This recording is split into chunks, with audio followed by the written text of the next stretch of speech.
Man, oh man, oh man, oh man. Been a minute, and I apologize. Man, it's been crazy. There's so many stories to tell you. It's been crazy. Whew, been crazy. But anyway, let's get to this, man. Let's get to this. This is a question, or this idea comes up a lot. So let's get to it, man. Day 50.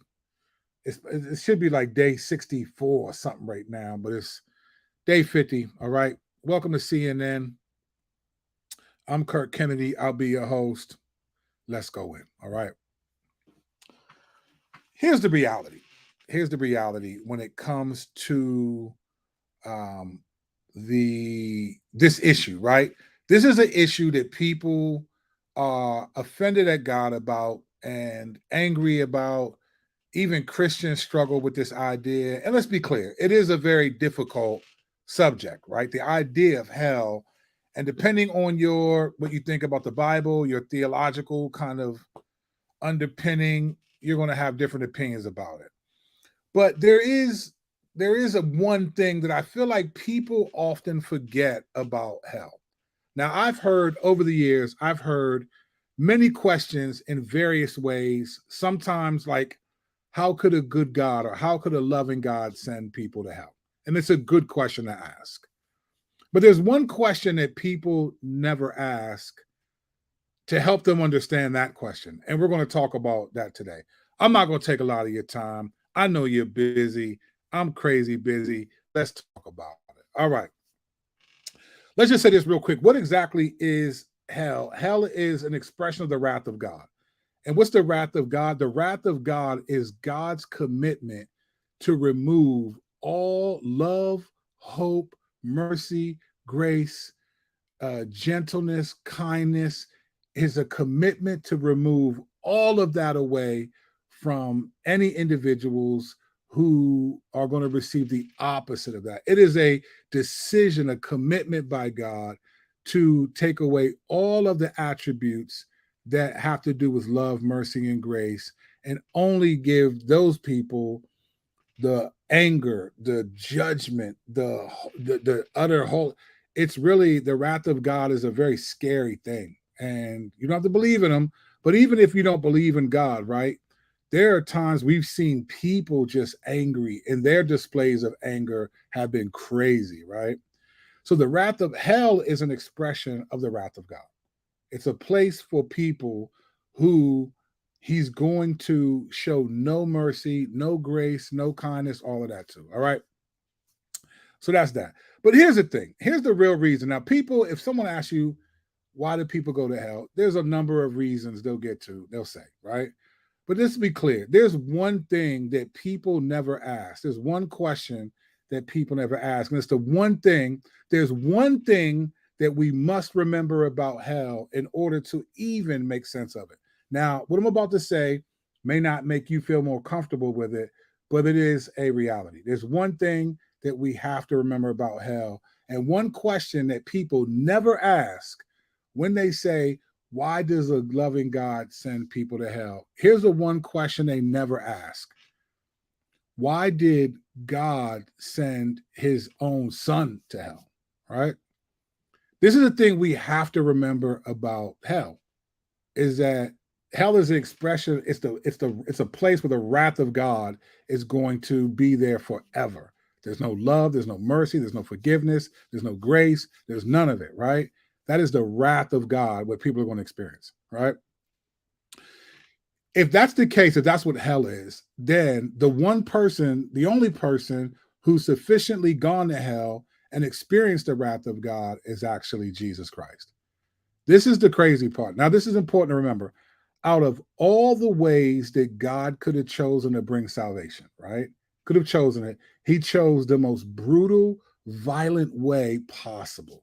He could have made it simple, but he didn't. And this is the one thing everyone forgets about it. Everyone forgets. They're always thinking, like, why would God send people to hell? And I get the question. I get it. It's a tough concept. It doesn't always make sense. You think, like, how would that be loving? But the God who sends people to hell sent his son there first.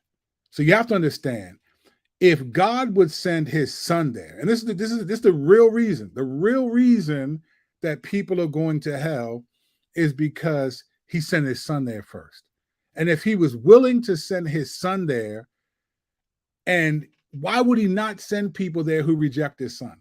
Like the whole point of Jesus coming, think about this. He could have brought salvation any way possible. Could have been easy, could have been safe, no drama, no pain. But he's like, nope, I'm going the hard way, right? I'm going to take on the full wrath of God. And keep in mind, at that point, up to this point, even right now, there is no one yet who has experienced the full wrath of God except for Jesus, right? So God sent his own son to hell in the sense where he poured out his wrath on Jesus.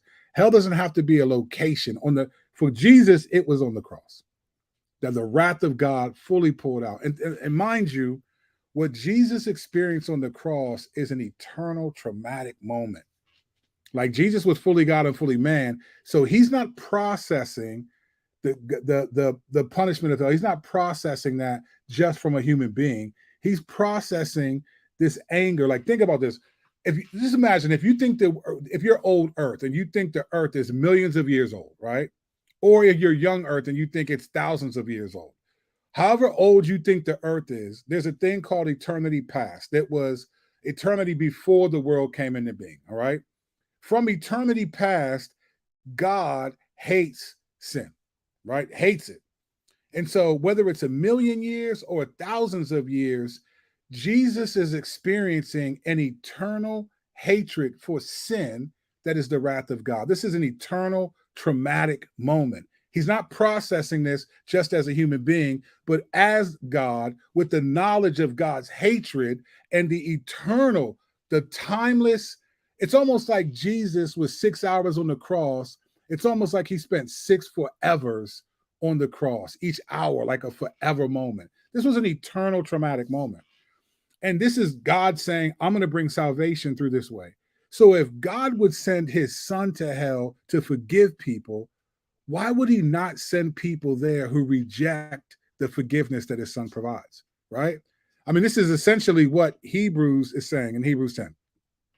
And I know people don't like this topic. People don't want to act like, oh, this isn't a good thing, but it is what it is. It says this: anyone who has set aside the law of Moses dies without mercy on the evidence of 2 or 3 witnesses.